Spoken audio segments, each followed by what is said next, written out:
धुरंधर 2 में अतीक को दिखाया गया कि अतीक के आईएसआई कनेक्शन थे। आपने देखा धुरंधर 2? बिल्कुल। जिस शान और शौकत से वो जेल में बैठ के बिरयानी, सालन और मटन उड़ा रहा है और पुलिस वाले उसकी खिदमत कर रहे हैं, वो एक बदनुमा धब्बा है पुलिसिंग और जेल प्रशासन को लेके। धुरंधर पिक्चर ਦੇ ਵਿੱਚ ਨੋਟਬੰਦੀ ਨੂੰ ਅਤੀਕ ਦੇ ਨਾਲ ਜੋੜਿਆ ਗਿਆ। ਅਤੀਕ ਅਹਿਮਦ ਤੇ ਨੋਟਬੰਦੀ ਦਾ ਕੀ ਕਨੈਕਸ਼ਨ ਹੈ ਡੀਜੀਪੀ ਸਾਹਿਬ? नोटबंदी का कारण ही यही था कि 60,000 करोड़ और आने वाले थे और आने के पहले नोटबंदी हो गई तो दो लोगों ने वहां आईएसआई वालों ने सुसाइड कर लिया। नाली के कीड़े थे तो तब के पॉलिटिकल सिस्टम ने एक नाली के कीड़े को, केचुए को अजगर बना दिया। ਅਤੀਕ ਦਾ ਦਾਊਦ ਦਾ ਕੋਈ ਕਨੈਕਸ਼ਨ ਹੈ ਜਾਂ ਦਾਊਦ ਦਾ ਗੈਂਗ यूपी ਦੇ ਵਿੱਚ ਐਕਟਿਵ ਸੀਗਾ? ये ਨੈਕਸਸ था ਦਾਊਦ ਦਾ यूपी।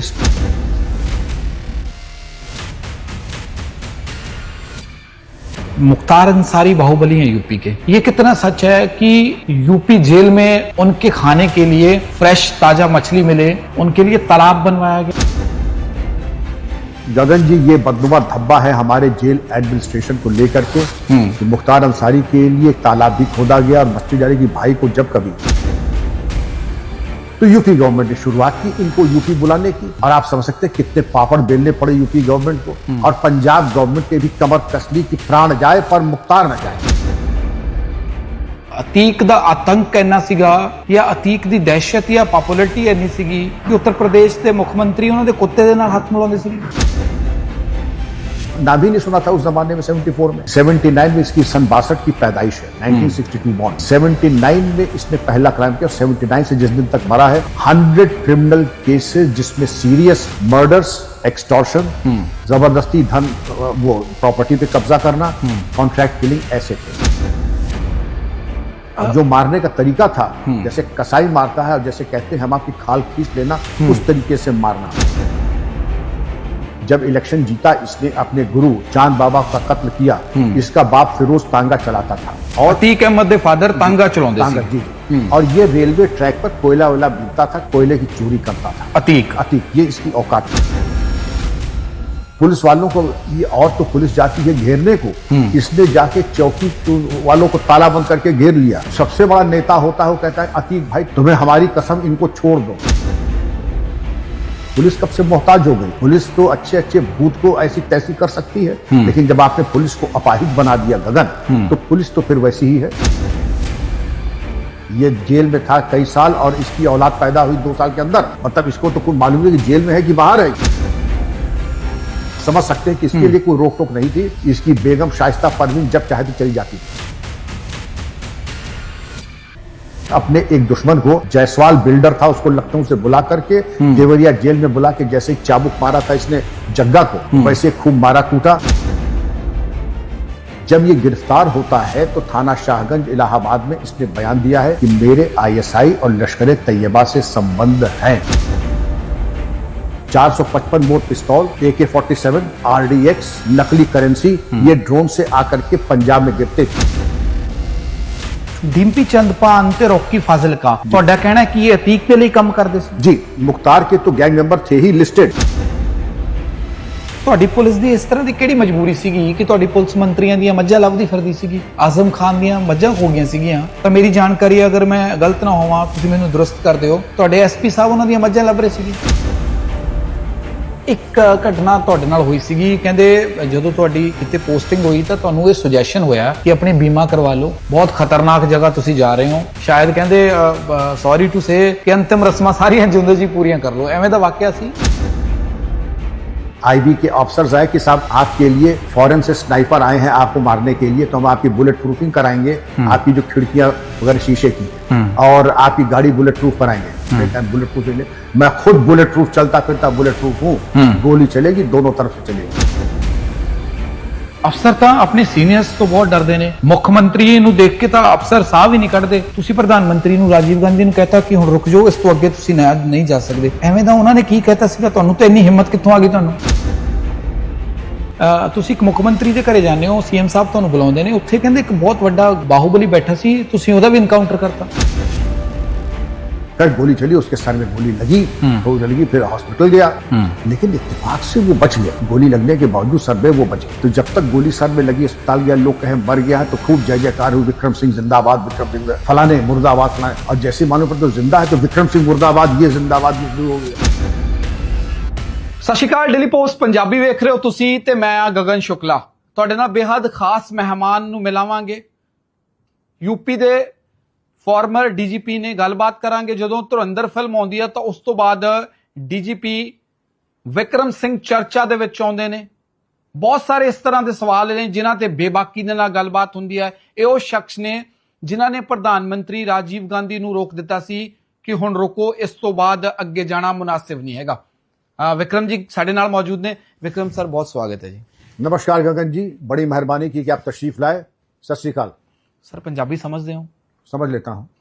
ठीक है, तो साढ़े लिए होर भी ज्यादा बेहतर रहूगा जी। जी सर, 1974 ਦੇ ਵਿੱਚ ਤੁਸੀਂ ਪੁਲਿਸ ਜੁਆਇਨ ਕਰਦੇ ਹੋ।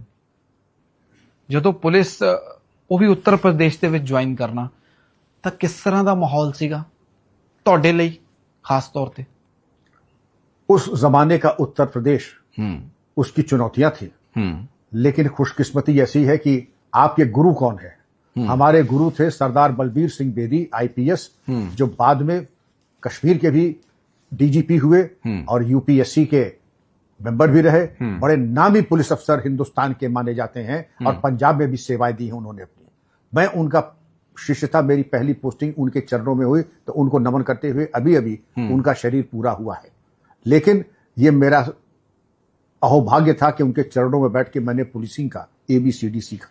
लेकिन जो चुनौतियां थी, इमरजेंसी के तुरंत बाद की ये बातें हैं, और इमरजेंसी का टाइम था वो। और इमरजेंसी के बाद जो हालात थे, पब्लिक एजिटेशंस, मीसा, इस तरीके की चीजों के मिसयूज की बातें ज्यादा चल रही थी गगन जी। लेकिन उस बीच में मुझे शिक्षा दीक्षा मिली, और हमारे गुरु जी सरदार बलबीर सिंह बेदी जी ने बाद में डॉक्टर BS बेदी साहब ने कहा था, गलत काम करना छोड़ दो, उधर देखना भी मत।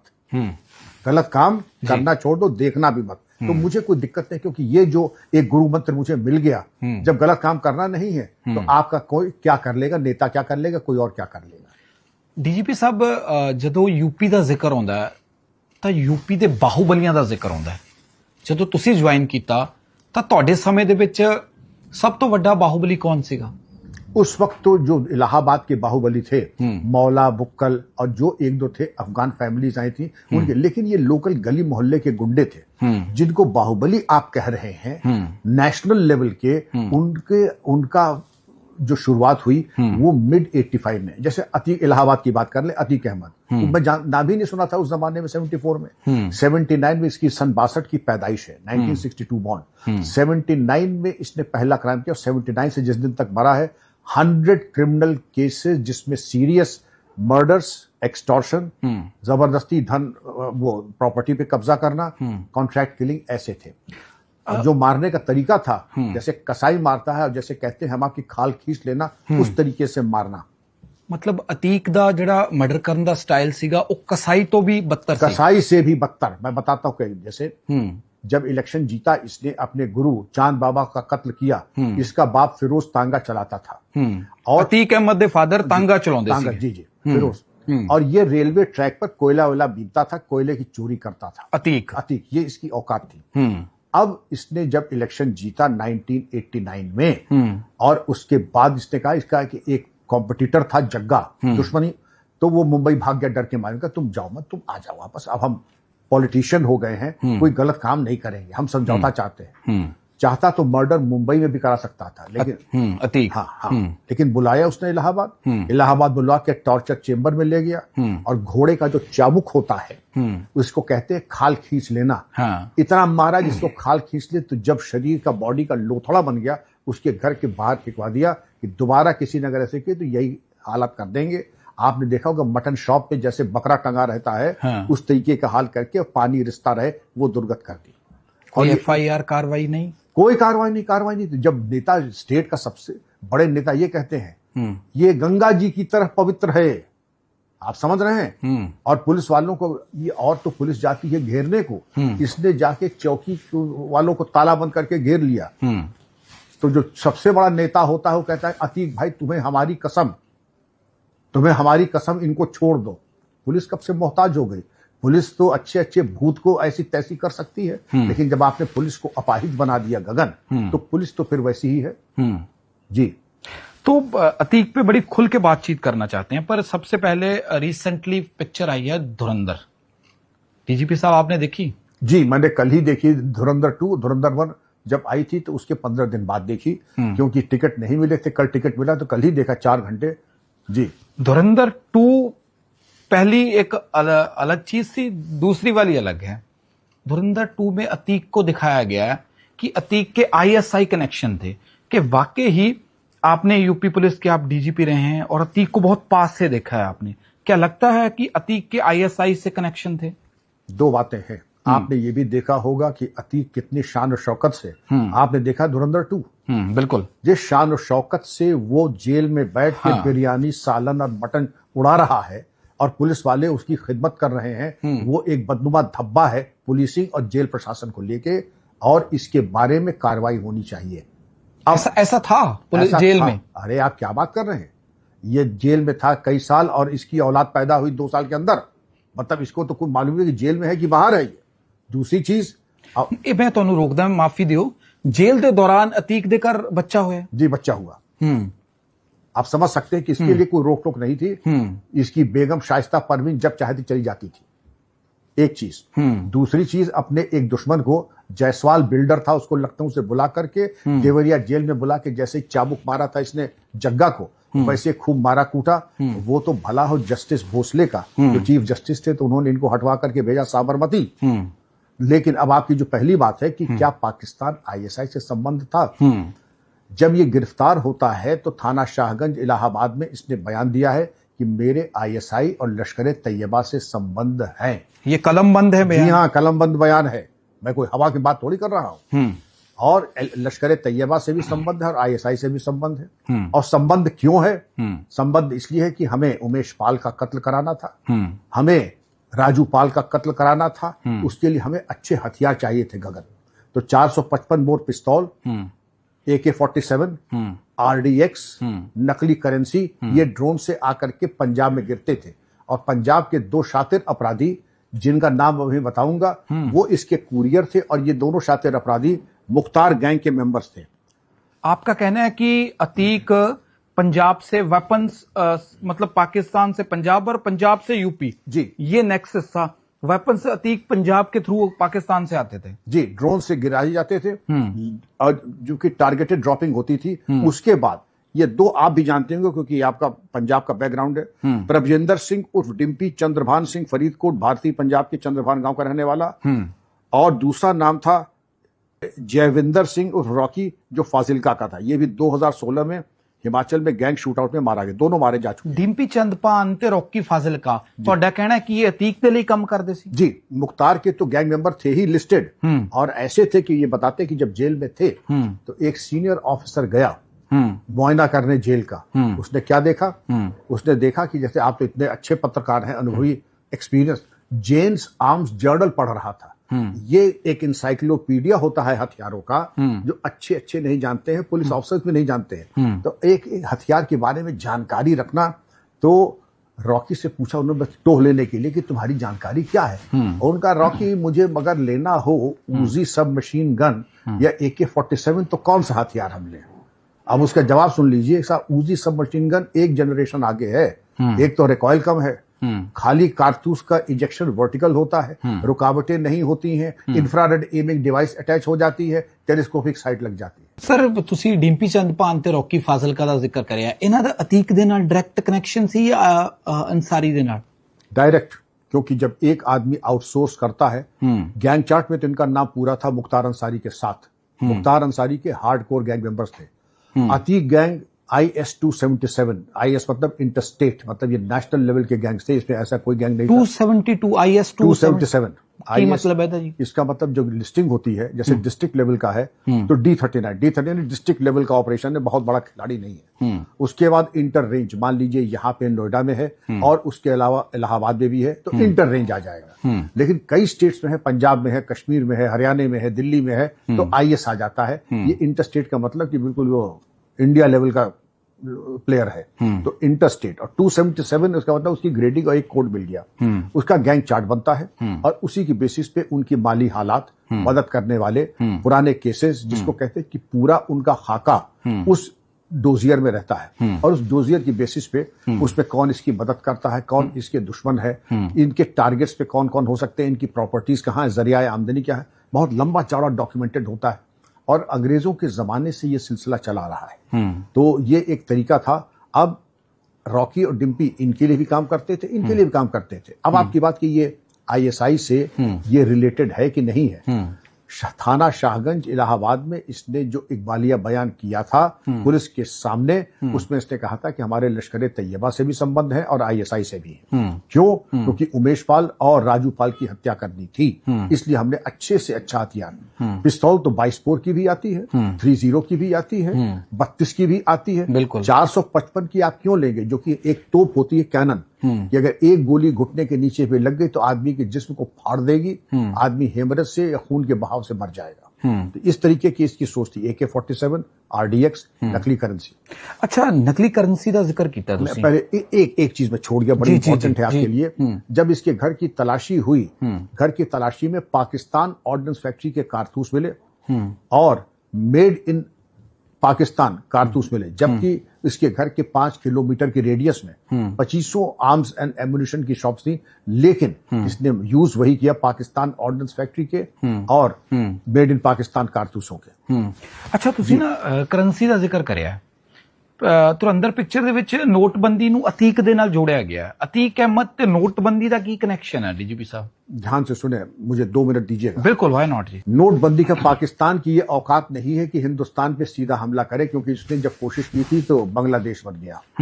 अब उसने सोचा कि शातिर कैसे हमारी इकोनॉमी को ये तोड़ दे या कमजोर कर दे, और एक बहुत ही शातिर दिमाग ISI ने लगा करके, आपने सुना होगा महाराष्ट्र में अब्दुल करीम तेलगी, जो कि फ्रॉडस्टर था और नकली कागजात, रेवेन्यू स्टैंप वगैरह बनाता था। बिल्कुल। जब नासिक सिक्योरिटी प्रेस की मशीनें नीलाम हुई, उसने पूरी नीलामी में वो सारी मशीनें खरीद ली स्क्रैप में। उस स्क्रैप को तोड़ करके उसने पाकिस्तान भेजा। पाकिस्तान ने बहावलपुर में जाकर के एक नकली नोट छापने की मशीन लगाई, और यही मशीन जो तेलगी ने खरीदी थी और वो भेज के पाकिस्तान ने, और जो कागज हमारे नोट प्रिंटिंग में और इंक लगती थी वो जर्मनी से और अन्य जगहों से इंपोर्ट करके नकली नोट छापने की इंडस्ट्री लगा दी बहावलपुर। अब जैसे हमारा आपका सबसे बड़ा bank state bank of India है, पाकिस्तान का हबीब बैंक है, और नेपाल का सबसे बड़ा बैंक जो है वो है आपका राष्ट्रीय बैंक। इन दोनों बैंकों ने मिलकर के कोलैबोरेट करके एक बैंक बनाया, हिमालयन बैंक, और हिमालयन बैंक की सारी ब्रांचेस जो 90% हैं इंडो नेपाल बॉर्डर पे खोल दी। अब आप सोच रहे हबीब बैंक को क्या मजबूरी थी भाई इंडियन बॉर्डर पे लगाए राष्ट्रीय बैंक को, लेकिन ISI की सोची समझी स्ट्रैटेजी के तहत पूरे जो 725 और यूपी के 7 जिले जो यहाँ लगते हैं, आप अगर उधर चलिए तो पीलीभीत आ जाइए, खीरी आ जाइए, बलरामपुर आ जाइए, महाराजगंज आ जाइए, ये तमाम जिले जो इंडो नेपाल बॉर्डर पे हैं, इनके बॉर्डर पे पहले तो इनका जो पर्सपेक्टिव था, यहाँ पर खूब अनाप शनाप, चाहे भले ही मुस्लिम पॉपुलेशन 2-4 की हो, मदरसे मस्जिद बनाते चले जाओ। इतना पैसा इनको मिला मिडिल ईस्ट से, वो हम लोगों की चूक थी, मदरसे मस्जिद बनने नहीं देने चाहिए थे।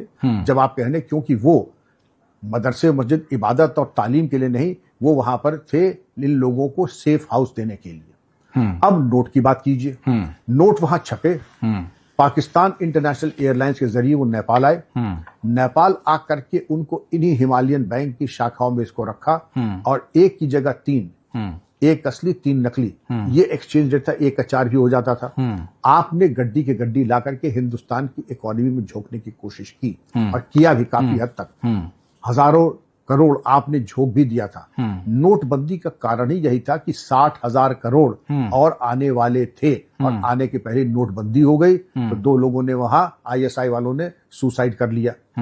अब इसकी बात पे हम आ जाते हैं कि नोटबंदी और उसका इम्पैक्ट अतीक का क्या रोल था। अतीक वो पर्सन था और ये जितने भी बाहुबली थे इनका ये रोल था कि गिव प्रोटेक्ट कवर फायर देख करके। इसके अलावा प्रयागराज इलाहाबाद में जब नोटबंदी हो गई फिर भी आप अगर नेट पे जाए आप देखेंगे कुछ मदरसों में नकली नोट छापने का धंधा पकड़ा गया, क्योंकि पुरानी आदतें जाती नहीं आसानी से। चोर चोरी से जा सकता, हेरा फेरी से नहीं जाए।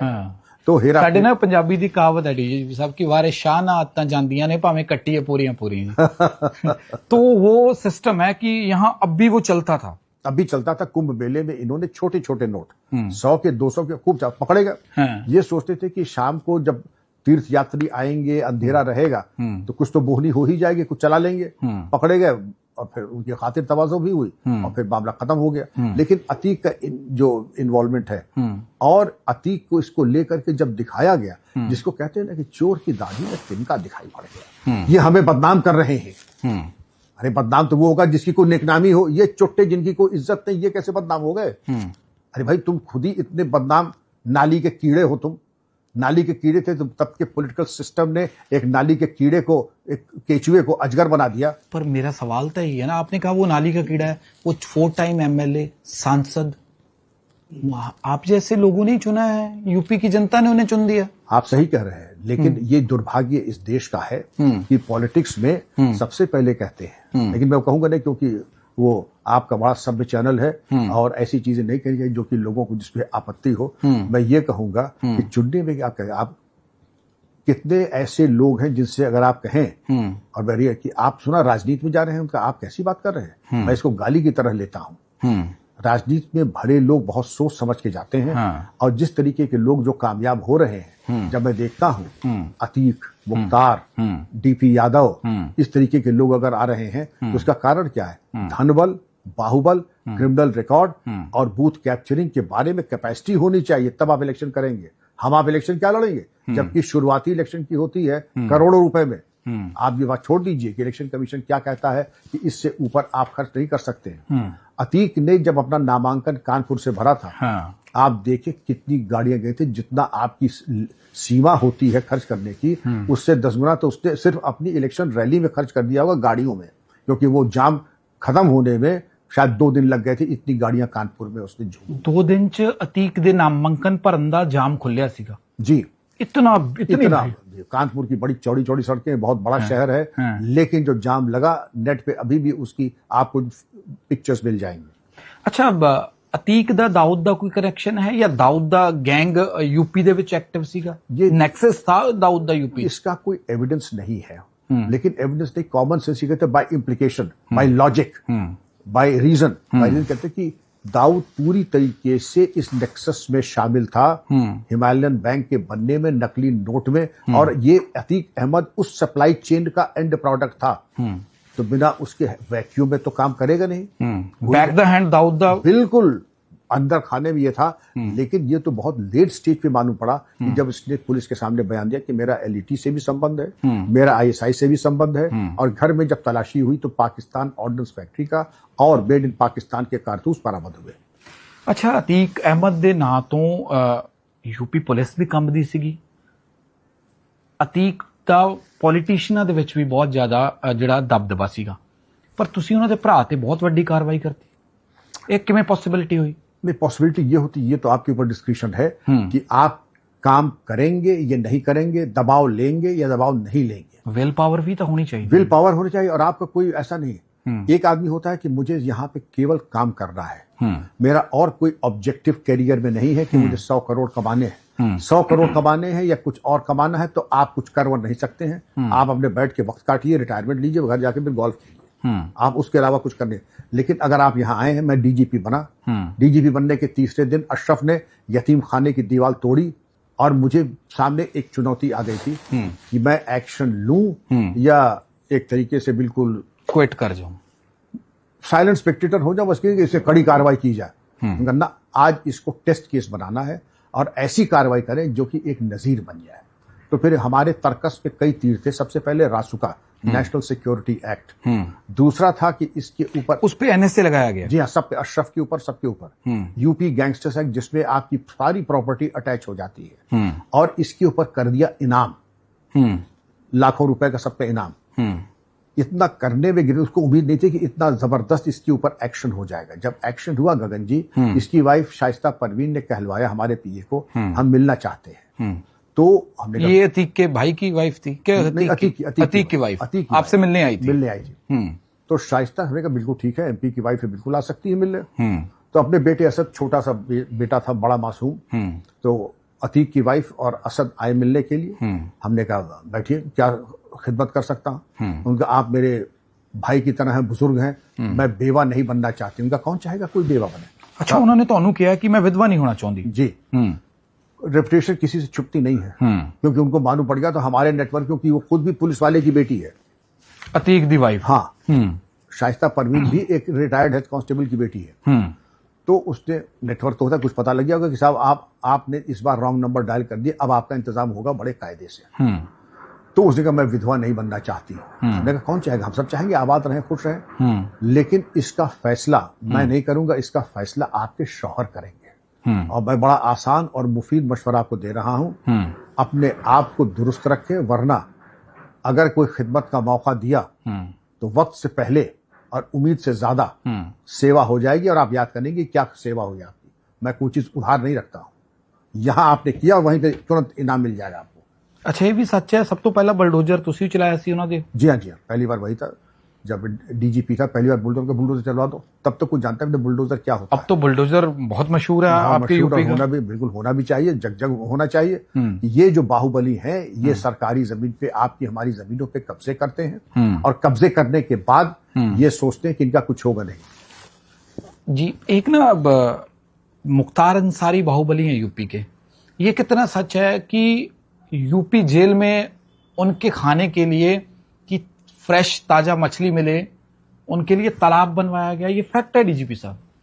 गगन जी, ये बदनुमा धब्बा है हमारे जेल एडमिनिस्ट्रेशन को लेकर के कि मुख्तार अंसारी के लिए एक तालाब भी खोदा गया, और मछली डाली कि भाई को जब कभी ताजी मछली की जरूरत हो तो ताजी मछली आ जाए वहां।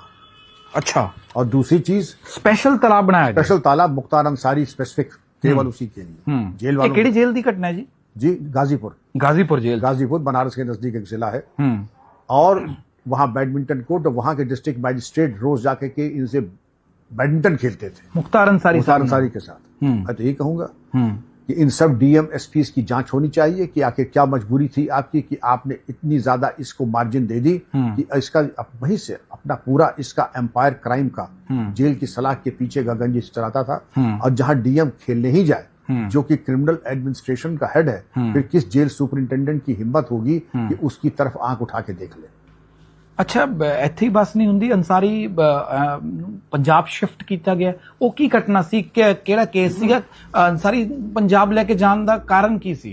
कारण ये था कि ये लोग बड़े शातिर दिमाग के होते हैं। इनको मालूम पड़ गया योगी जी के आने के बाद कि यहाँ पर कोई इनके ऊपर कार्रवाई हो सकती है। तो किसी एक पुराने केस में ये लोग अपनी अपनी जगह थोड़ी सेटिंग करते रहते हैं। तो पंजाब के एक किसी मामूली से केस में बेल पे थे, अपनी बेल कैंसिल करा के जेल के भी चले गए जाके, क्योंकि यूपी में अगर रहते तो इनको अंदेशा था कि कहीं ऐसा ना हो इनके साथ कोई ऊंच नीच हो जाए, तो वहां पे रहे। तो यूपी गवर्नमेंट ने शुरुआत की इनको यूपी बुलाने की, और आप समझ सकते हैं कितने पापड़ बेलने पड़े यूपी गवर्नमेंट को। और पंजाब गवर्नमेंट ने भी कमर कस ली कि प्राण जाए पर मुख्तार न जाए, प्राण जाए पर मुख्तार न जाए। कांग्रेस की सरकार थी, कांग्रेस की सरकार थी। वह सरकार कोई भी है, मैं लानत भेजता हूं ऐसी सरकार के ऊपर कि जिसने एक चुट्टे के ऊपर एक माफिया के सपोर्ट में 55 लाख रुपए सुप्रीम कोर्ट में गरीब जनता के टैक्स के खर्च किए कि इसको न जाने दिया जाए। ये बेशर्मी, आपकी बेकरारी क्या थी? आप एक माफिया को सपोर्ट कर रहे थे जी। अच्छा डीजीपी साहब, ਤੁਹਾਡੀ ਪੁਲਿਸ ਦੀ ਇਸ ਤਰ੍ਹਾਂ ਦੀ ਕਿਹੜੀ ਮਜਬੂਰੀ ਸੀਗੀ ਕਿ ਤੁਹਾਡੀ ਪੁਲਿਸ ਮੰਤਰੀਆਂ ਦੀਆਂ ਮੱਝਾਂ ਲੱਭਦੀ ਫਿਰਦੀ ਸੀਗੀ? ਆਜ਼ਮ ਖਾਨ ਦੀਆਂ ਮੱਝਾਂ ਖੋ ਗਈਆਂ ਸੀਗੀਆਂ ਤਾਂ ਮੇਰੀ ਜਾਣਕਾਰੀ, ਅਗਰ ਮੈਂ ਗਲਤ ਨਾ ਹੋਵਾਂ, ਤੁਸੀਂ ਮੈਨੂੰ ਦੁਰਸਤ ਕਰ ਦਿਓ, ਤੁਹਾਡੇ ਐਸਪੀ ਸਾਹਿਬ ਉਹਨਾਂ ਦੀਆਂ ਮੱਝਾਂ ਲੱਭ ਰਹੇ ਸੀਗੇ। आप सही कह रहे हैं, लेकिन वो मजबूरी नहीं कहूंगा मैं, उनके ये कहूंगा मैं कि वो दबाव को मानते हैं, और उनको दरअसल जो उनको एक्शन लेना चाहिए था वो एक्शन गगन जी उन्होंने लिया नहीं। उनको दरअसल एक तय करना चाहिए था, ये लक्ष्मण रेखा है, 10 फार एंड नो फर्दर, यहां तक आजम खान साहब आपका है, इसके बाद अगर आप करेंगे तो कानून अपना काम करेगा। मेरी कोई रंजिश नहीं है आपसे, लेकिन रंजिश छोड़ दीजिए, कानून तो अपना काम करेगा ही। फिर आप हो या मैं हूं या आजम खान साहब हो, परिणाम तो भोगने ही पड़ेंगे। पर आजम खान साहब पश्चिमी उत्तर प्रदेश के बहुत कद्दावर नेता सी। रामपुर जिले के कद्दावर नेता, यूपी के कद्दावर नेता, और जब पॉलिटिक्स में प्रासंगिक थे, रेलेवेंट थे, तो उनका स्टेटस मुख्यमंत्री से कम नहीं था। हाँ, मुलायम यादव तो सेकंड सीगे वो मतलब उनकी कोई बात टाल नहीं सकते थे। वो एक तरीके से बहुत इंपॉर्टेंट नेता थे उस दौर के, और डिप्टी सीएम भी लोग कहते थे, लोग कहते थे बहुत कद्दावर नेता है। और यहाँ की यूपी के पॉलिटिक्स में उनका बहुत एक पकड़ थी उनकी। हुण की हाल है उन्होंने? अब उनकी हाल क्या है, अब वो कितने मुकदमे लग गए मुझे गिनती नहीं मालूम, कितने कन्विक्शन हो गए मुझे नहीं मालूम। अगर एक दो की गिनती होती तो बताते इतने मुकदमे हैं, एक दो कन्विक्शन होते तो मैं आपको बता देता कि इतने कन्विक्शन हो गए। 2500 मुकदमे, 2500 कन्विक्ट। वो खुद अगर आप देखें यूट्यूब पे जाएं, कि मुर्गी चोरी से लेकर के पता नहीं ये तीतक चोरी तक कितने इल्जामात मेरे ऊपर। मुर्गी चोरी कर सकते नहीं हो? नहीं, मुर्गी चोरी तो नहीं कर सकते, ये तो मैं समझता हूं कि मैं मानने को तैयार नहीं हूं, और उनको जरूरत भी नहीं है ऐसे कद्दावर नेता को मुर्गी चोरी। लेकिन नेता की बात अलग होती है और हकीकत अलग होती है। मैं भी समझता हूं कि उसके दिमागी दिवालिया होगा जो कि आजम खान साहब काबिल एहतराम के ऊपर ये इल्जाम लगाए कि उन्होंने मुर्गी चोरी की, क्योंकि जैसे होता है नेत्र वैसा होता है दर्शन। तो जैसा आपका, जिसके ऊपर आप इल्जाम लगा रहे हैं, उसके ओहदे के मद्देनजर इल्जाम लगना चाहिए और सही लगना चाहिए। अच्छा, मैनू डीजीपी साहब एक होर चीज दसो, अतीक दा आतंक इन्ना सीगा या अतीक दी दहशत या पॉपुलरिटी इन्नी सीगी कि उत्तर प्रदेश के मुख मंत्री उन्हां दे कुत्ते दे नाल हाथ मिलाउंदे सीगे? पॉपुलैरिटी, मजबूरी। अब आप ये समझ सकते हैं कि अगर आप ये कह रहे हैं कि अतीक भाई तुम्हें मेरी कसम है इनको छोड़ दो, कुत्ते से हाथ मिलाना, आपको तो ये कहा जाता है आपकी ट्रेनिंग में, हमारी ट्रेनिंग में, कि जिसका क्रिमिनल बैकग्राउंड हो उससे दूरी बना के रखें, उसके साथ दिखाई न पड़े, उसके साथ अपनी नजदीकी न होने दें। अगर कुत्ते से आपने हाथ मिला लिया तो जो सिग्नल जा रहा है पूरे सोसाइटी में, पूरे प्रदेश में, कि जब इनके कुत्ते से हम हाथ मिला रहे हैं तो इनकी स्टेटस क्या होगी और इनकी क्या पकड़ होगी एडमिनिस्ट्रेशन पे। वहां का DM, SSP, commissioner, DIG, IG क्या करेगा उसका? वो भी कहेगा भाई बहती गंगा में हाथ धो ले रहो, जब सब हाथ धो रहे तो हम भी हाथ धो लेते हैं। और मैं चाहूंगा अतीक के दौर के जो भी डीएम, एसपी थे, डीआईजी, कमिश्नर थे, उन सबकी होनी चाहिए जांच। उनकी क्या मजबूरी थी कि एक्शन नहीं लिया आपने? अतीक अहमद दी मौत नूं किवें देखदे हो? शरेआम गोलियां मार दित्तियां गईयां।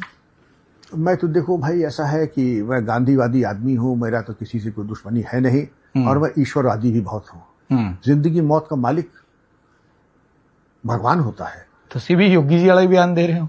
मैं तो वो बयान दे रहा हूं, देखिए किसी भी बदमाश से मेरे दिल में एक पैसे की भी हमदर्दी नहीं है। आम खाने से मतलब है, गुठली गिनना मेरा काम नहीं है। उनकी दोनों की मौत के बारे में जुडिशियल कमीशन आए, जुडिशियल कमीशन ने कहा कि इसमें किसी की कोई गलती नहीं है।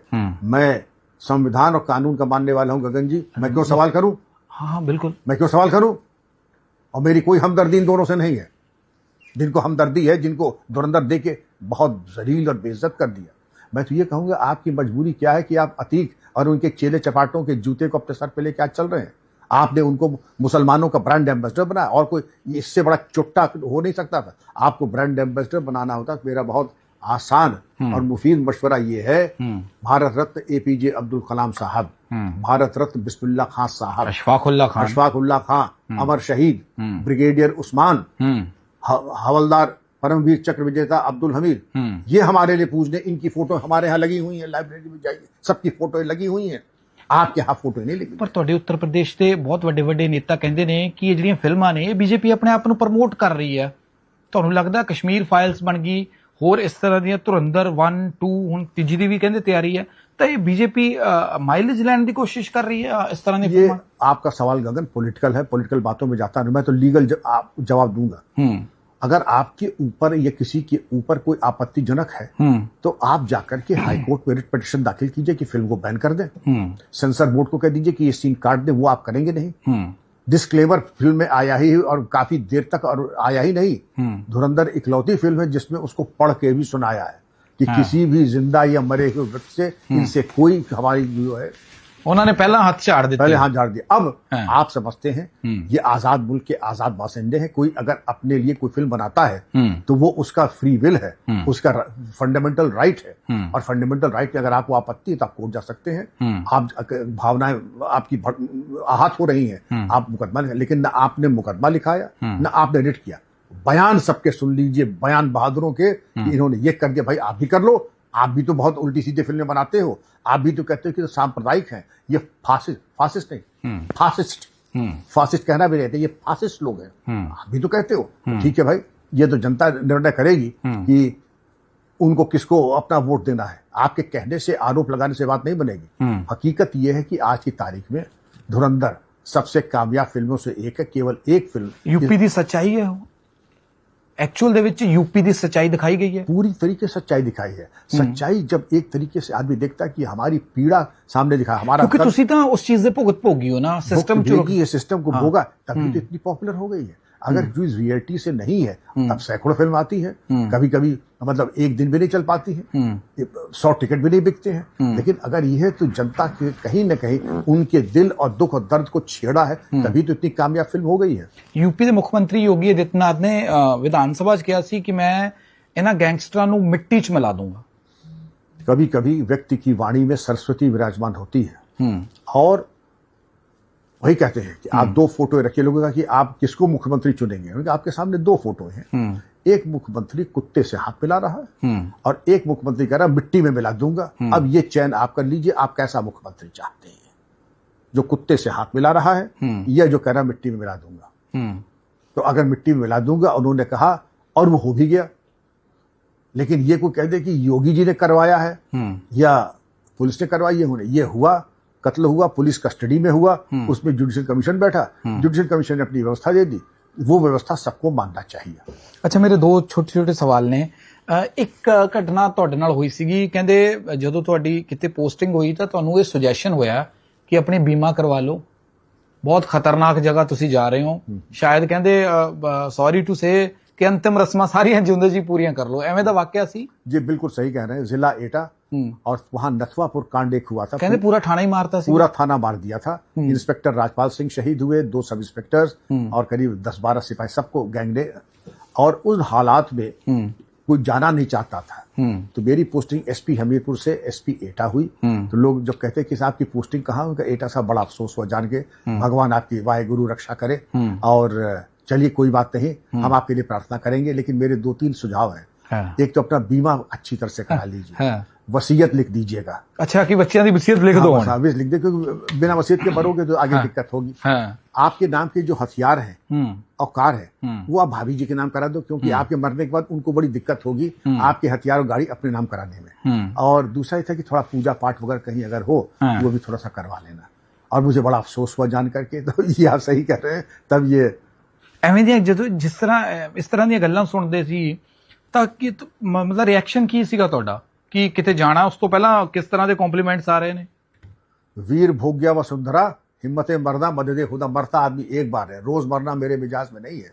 दोनों तरफ से गोली चलेंगी। एक तो था आपकी उम्र का था जब यंग एसपी था 28 साल का, और जब डीजी था तब भी यह हुआ कि आईबी के ऑफिसर्स आए कि साहब आपके लिए फॉरेन से स्नाइपर आए हैं आपको मारने के लिए, तो हम आपकी बुलेट प्रूफिंग कराएंगे, आपकी जो खिड़कियां वगैरह शीशे की हैं, और आपकी गाड़ी बुलेट प्रूफ कराएंगे। बुलेट प्रूफ नहीं, मैं खुद बुलेट प्रूफ चलता फिरता बुलेट प्रूफ हूँ। गोली चलेगी, दोनों तरफ से चलेगी, मुझे गोली चलाना आता है। फिर बाकी जिसकी गोली पे जिसका नाम लिखा वो तो जाएगा ही न, मैं बुलेट प्रूफिंग कराऊंगा। तब भी ऐसा ही था। रिएक्शन क्या होता है, डराने धमकाने वाले गए तेल लेने, न मैं डरता हूं न मैं भागता हूं, न दैन्यम न पलायनम, न मैं गरीबी दीनता दिखाऊंगा न पीछे हटूंगा, जो होगा देखा जाएगा। और वही होता है कि शहीद होने के लिए ही कुछ लोग आते हैं, जिसमें से मैं भी उसमें से एक। वही होता है जो मंजूर खुदा होता है। जी हाँ।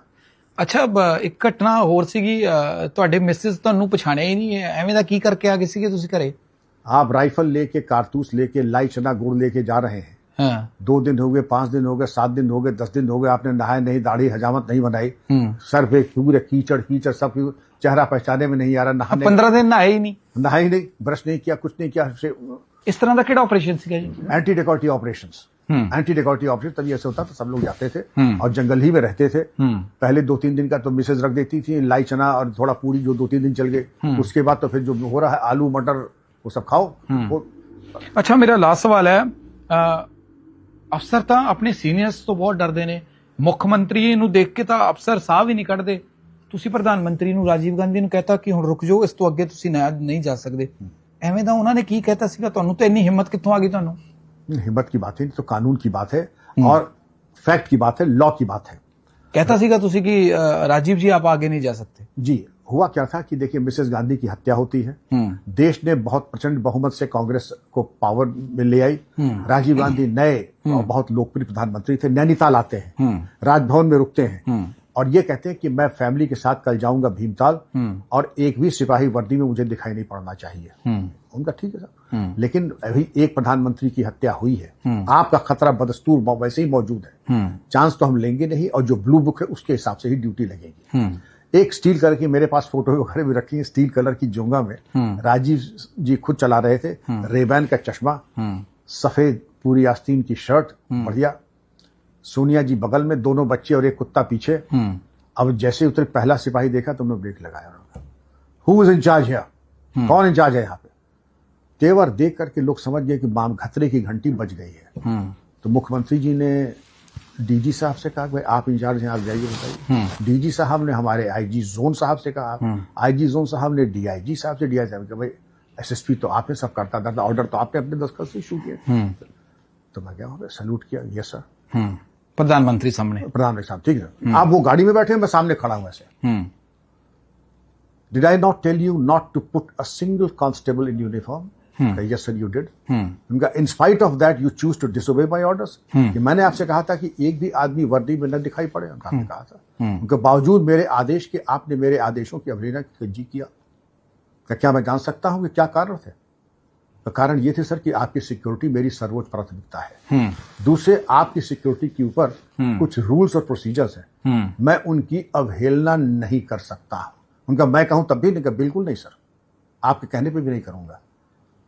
अब 1 सेकंड से भी कम पे उन्होंने एक बार सोचा, if you have decided to ruin my day I am going back. अगर तुमने कमर कस ही ली है कि तुम मेरा दिन खराब करोगे तो मैं वापस जा रहा हूं। और छोटी सड़क आपने देखा होगा नैनीताल में, राजभवन से जो ठंडी सड़क जाती है, जोंगा को घुमाए किचकिच किचकिच करते हुए यू टर्न लिया, जब टायर भी वो, और वो राजभवन में चले गए वापस उल्टे, सबके चेहरे पे हवाइयां कि अब तो नौकरी गई। सब तो किसी कोई नौकरी बचने वाला नहीं है। इतना पावरफुल प्राइम मिनिस्टर प्रधानमंत्री नाराज होके जा रहा है, ऐसी सीन आज तक किसी ने देखा नहीं होगा। अब मैं भी सोचता हूं कि कभी कभी भगवान ऐसी शक्ति दे। तो ਤੁਹਾਡੇ ਜ਼ਿਹਨ 'ਚ ਕੀ ਸੀਗਾ, ਕੀ ਚੱਲ ਰਿਹਾ ਸੀਗਾ ਜਦੋਂ ਪ੍ਰਧਾਨ ਮੰਤਰੀ ਆਪਣੇ ਵਾਈਫ ਤੇ ਬੱਚਿਆਂ ਦੇ ਨਾਲ नैनीताल घूमन आते हैं, ਤੁਹਾਡੇ ਕਰਕੇ ਉਹ ਆਪਣਾ ट्रिप ही कैंसिल कर देंगे ने? ट्रिप कैंसिल कर ही दिया, और आप समझ सकते कि दिल में क्या बीत रही है, तो वो दिल में ये बीत रही है कि अब तो जो होना होगा देखा जाएगा, अब तो कोई बुद्धि का इस्तेमाल करो, और बुद्धि भगवान ने दी। उसके बाद हमने कहा let R K. Sharma district magistrate कि सर हम लोग जाते हैं, परेशान ना हो। मैंने आदमी की पर्सनालिटी मैं समझ जाता हूँ, सिंपल होता है, सिंपल हार्टेड होता है, मोमेंटरी गुस्सा आता है, मैं बात करता हूँ एक बार जाके। हम लोग हैं कि सर आप चलिए, अब सिर्फ डीएम और हम जाएंगे, कोई भी वर्दीधारी आपको दिखाई नहीं पड़ेगा। मैंने ये नहीं कहा था कि हटा देंगे, दिखाई नहीं पड़ेगा। ਤੁਸੀਂ फिर भी किया कि वह पुलिस वाले होंगे पर यूनिफॉर्म च नहीं होंगे, नहीं रहेंगे। कि जितने वर्दीधारी हैं पेड़ों के पीछे चले जाएं, सादे कपड़े वाले पेड़ों के आगे आ जाएं, इतना। वहां तो नैनीताल में खूब जंगल ही जंगल था, वर्दी वाले पेड़ के पीछे चले गए, सादे कपड़े वाले पेड़ के आगे आ गए। हमने हम ले चलेंगे आपको।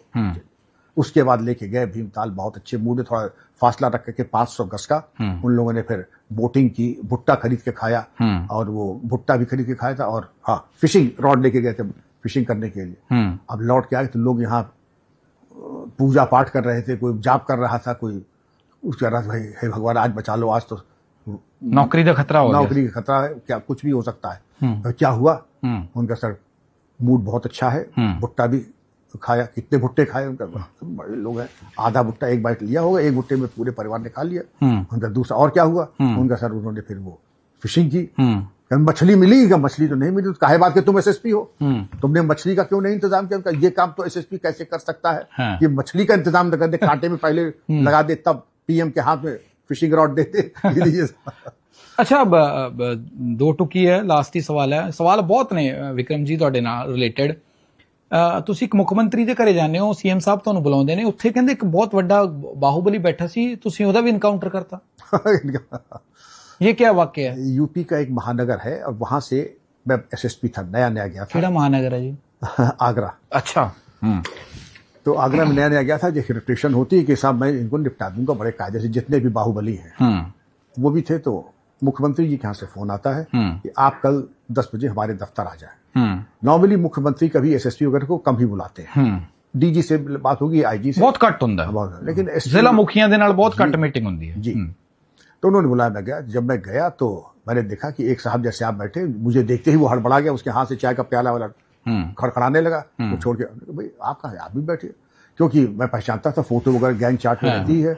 भाई मैं भी मेहमान, आप भी मेहमान, आप भी बिस्किट खाइए, मैं भी बिस्किट खाता हूँ, क्या दिक्कत है? मुख्यमंत्री जी आके देखिए, ये हमारे बहुत अच्छे कार्यकर्ता हैं, कभी कभी गलतियां हो जाती हैं, गलत सोहबत में आ जाते हैं, तो इनसे भी कुछ गलतियां हुई। मैं चाहूंगा कि आपका हृदय बड़ा विशाल है, आप इसको मौका दे सुधरने का। मेरी तरफ से बिल्कुल ओके, मेरी तरफ से कभी ऐसा काम नहीं होगा कि जो कि आप कहेंगे इलीगल होगा या अनाधिकार चेष्टा होगी या गलत काम मैंने किया। ठीक है, बात खत्म हुई। वो अपने रास्ते, मैं अपने रास्ते। यहाँ पे जब मैं गया तो उसी रात की बात है कि इन्होंने किसी घर में डकैती डाल करके फिरौती की बात शुरू कर दी। उसी रात को उसी रात। और तो भाई ये थोड़ी था कि आपसे मुलाकात हो गई वहीं पे जा करके तो आपको अमृत का घूंट पिला दूंगा मैं। हम घेर करके चला गोली से। उसके बाद उनका सर वो तो इसको चलाएंगे हम, अगर दोबारा किसी ने सवाल किया गोली चलाए तो ये समझ लो कि कैजुअलिटी एनकाउंटर पे पुलिस वालों की भी होती है, समझ लो। अगर बुजदिली या उसकी नमक हलाली दिखाने की कोशिश की तुमने तो फिर गोली चली, उसके सर में गोली लगी, फिर हॉस्पिटल गया। लेकिन इत्तेफाक से वो बच गया, गोली लगने के बावजूद सर में वो बच गया। तो जब तक गोली सर में लगी, अस्पताल गया, लोग कहें मर गया है तो खूब जय जयकार हुई, विक्रम सिंह जिंदाबाद, विक्रम सिंह फलाने मुर्दाबाद फलाने। और जैसे मालूम पड़ता तो जिंदा है तो विक्रम सिंह मुर्दाबाद, ये जिंदाबाद, ये शुरू हो गया। तो खैर उसके दिए भी जलाए गए थे, दिए भी जलाए गए थे, खूब खुशी के दिए जलाए गए। साहब ये जिंदा है, ये युवा हृदय सम्राट, गरीबों के मसीहा, युवा हृदय सम्राट, युवा हृदय सम्राट और गरीबों के। सीएम साहब ने पूछा नहीं भी गोली मारन की लोड़ पैगी? नहीं, फिर नहीं पूछा उन्होंने। वो तो एनकाउंटर था, 10 दिन दहाड़े का एनकाउंटर था, पुलिस वालों को भी चोटें आई थी, तो उसमें तो नहीं कोई पूछेगा। अच्छा, जांदे जांदे उत्तर प्रदेश किवें आ हुण तुहाडा? उत्तर प्रदेश योगी बाबा दे 10-12 साल होने वाले ने, तो किवें लगदा है कितना कुछ सुधर गया? बहु बेटी सुरक्षित है? देखिए, बड़े भाग्य से सन्यासी आपका राज्याध्यक्ष होता है, वरना तो बाकी तो गृहस्थ होते हैं, वो होते हैं। लेकिन अखिलेश यादव कहते इन्हां नूं की पता इन्हां दा किहड़ा परिवार है, इन्हां नूं की पता परिवार किवें चलदा? सन्यासी को हमसे आपसे ज्यादा मालूम होता है, जिसको कहते हैं डबल प्रमोशन। 25 साल तक ब्रह्मचर्य, 25 साल तक गृहस्थ, उसके बाद वानप्रस्थ, उसके बाद सन्यास। जो सन्यासी होता है वो 3 डबल प्रमोशन लेकर के आता है, उसको सब मालूम होता है। और जब मालूम ही है तभी तो जिसकी कहते हैं मौत की घंटी बज गई माफियाओं की। जगह जगह आप देखें, इसी लखनऊ में विस्की की बोतल बॉनेट पर रख करके लड़कियों का रेट लगाते थे, दुपट्टे खींचे जाते थे। आज सब चीजें हो गई। आज अगर किसी ने किया ये हरकत चौराहा 112 लखनऊ में, मैं फॉर्च्यूनर, मैं विस्की और मैं उसके फेंक दिए जाएंगे गोमती में। मैं सही बता रहा हूं आपसे, बच नहीं सकते। बचने का कोई चांस नहीं। गाड़ी पलट जाती है, विकास दुबे की गाड़ी पलट। हाँ, विकास दुबे की गाड़ी पलट, गाड़ी पलटन का ट्रेंड था हुण डीजीपी साहब पूरे देश दे विच हो गया। अब मैं क्या करूं? जिसकी मौत आती है, जो मौत को दावत देता है, वही कहते कि पुलिस और खाकी वर्दी 1861 का डिपार्टमेंट है हमारा, इसको चुनौती मत दीजिए। और आप जहां से आ रहे हैं वहां की पुलिस हमसे भी ज्यादा खूंखार है, चंडीगढ़ और पंजाब की हमसे भी ज्यादा खूंखार है। मैंने उनके साथ बहुत काम किया है। और मेरा सभी क्रिमिनलों से, अगर आपके पॉपुलर शो को देखे हो, उनकी फैमिलीज को, कि पुलिस के साथ पंगा मत लीजिएगा, वरना लेने के देने पड़ जाएंगे। आओ कदे पंजाब घुमाने तुहानू जी, पंजाब आइए, आपको पंजाब घुमाएंगे। नहीं, बिल्कुल मैं आऊंगा। बड़ी मेरी खुशकिस्मती होगी। पंजाब तो वीरों की भूमि है और हमारे लिए तीर्थ यात्रा होगी वहां आना। दरबार साहब में मत्था टेकूंगा और आनंद लूंगा। ठीक है, बहुत मेहरबानी डीजीपी साहब। ਤਾਂ उत्तर प्रदेश ਦੇ ਸਾਬਕਾ ਡੀਜੀਪੀ ਡਾਕਟਰ ਵਿਕਰਮ ਸਿੰਘ ਖਾਸ ਤੌਰ ਤੇ ਗੱਲਬਾਤ ਕਰ ਰਹੇ ਸੀ। ਬਹੁਤ ਬੇਬਾਕੀ ਦੇ ਨਾਲ ਗੱਲਬਾਤ ਹੋਈ ਹੈ। ਅਤੀਕ ਅਹਿਮਦ ਦੇ ISI ਕਨੈਕਸ਼ਨ ਦਾ ਪਰਦਾਫਾਸ਼ ਕੀਤਾ ਗਿਆ। ਕਿਸ ਤਰ੍ਹਾਂ ਡਿੰਪੀ ਚੰਦਪਾਨ ਤੇ ਰੌਕੀ ਫਾਜ਼ਿਲਕਾ, ਮੁਖਤਾਰ ਅੰਸਾਰੀ ਦੇ ਨਾਲ ਕਨੈਕਸ਼ਨ ਸੀਗਾ। ਬਹੁਤ ਸਾਰੀਆਂ ਗੱਲਾਂ ਸੀ। ਕੀ ਧੁਰਿੰਦਰ ਫਿਲਮ ਉੱਤਰ ਪ੍ਰਦੇਸ਼ ਤੇ ਬਣੀ ਹੈ, ਤਾਂ ਹੁਣ ਸਿਸਟਮ ਨੂੰ ਸਮਝਣ ਵਾਲੇ, ਸਿਸਟਮ ਨੂੰ ਚਲਾਉਣ ਵਾਲੇ ਫਾਰਮਰ ਡੀਜੀਪੀ ਵਿਕਰਮ ਸਿੰਘ ਨਾਲ ਗੱਲਬਾਤ ਕੀਤੀ ਹੈ ਤੇ तमाम ਚੀਜ਼ਾਂ ਤੇ ਖੁੱਲ ਕੇ ਚਰਚਾ ਹੋਈ ਹੈ। ਕੈਮਰਾ ਪਰਸਨ ਰੋਸ਼ਨ ਤੇ ਲਵਪ੍ਰੀਤ ਨਾਲ ਗਗਨ ਸ਼ੁਕਲਾ, ਡੇਲੀ ਪੋਸਟ ਪੰਜਾਬੀ।